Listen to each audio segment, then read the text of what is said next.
This is my presentation on the evolution of the internet. To start with, here are some interesting facts about the current popularity of the internet at this moment in time.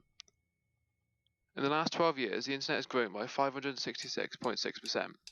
247 billion emails are sent out every day. Teenagers spend on average 31 hours online every week, which only 4 hours are spent on homework.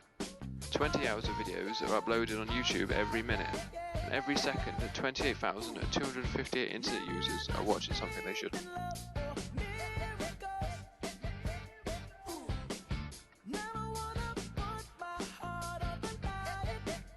But going back to when the first real network connection in the late 60s that showed the start of the internet phenomenon.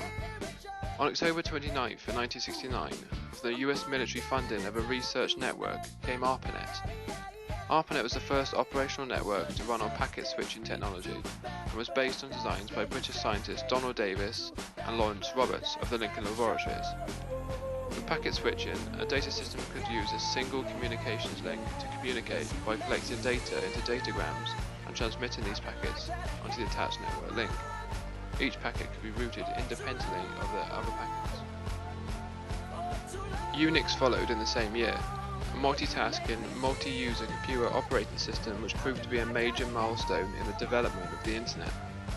Unix ran a PDP-7, which was a programmed data processor, a cheap but powerful mini-computer. In 1971, email was developed by this man. The first was called SendMessage, which was a local electronic message.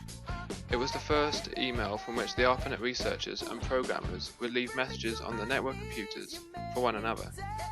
Tomlinson then used a file transfer protocol that he was working on called CYPNet to adapt SendMessage, so it could send electronic messages to any computer on the ARPANET network.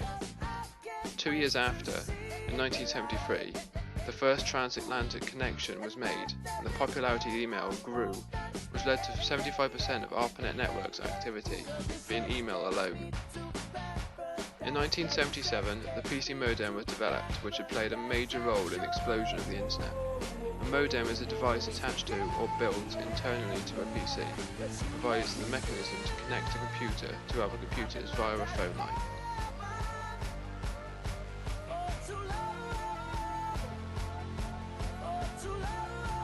A bulletin board system, or BBS, was made in 1978, a computer system running software that allows users to connect and log into the system using a program.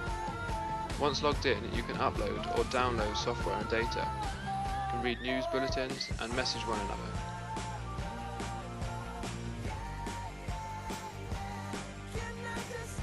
One of the oldest computer network communication systems still in widespread use is Usenet.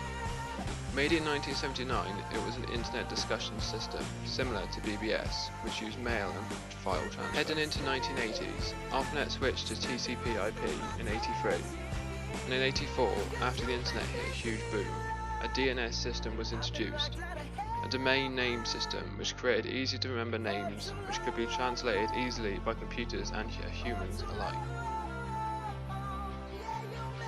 In 1990, Tim Berners-Lee invented the World Wide Web, which could publish information in a hypertext format on the internet, which obviously led to HTTP coming out in 91.